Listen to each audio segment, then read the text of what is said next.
madaxweynaha waa ugu celinaynaa mandateekaada inta ka dhiman xor madaxweynaha tahay talaad leedahay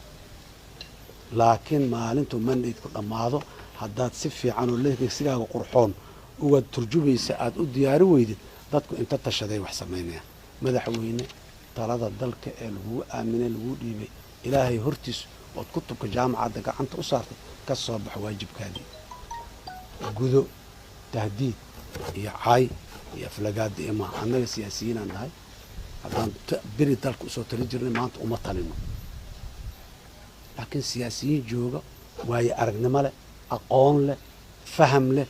aaminsan inay wax badan ku kordhi karaan ma rabno dalkan inuu dib u rimcado ma rabno colaad inay dhacdo ma rabno qaabdarra inay timaado ma rabno isjijiid inuu yimaado horay in loo socdaan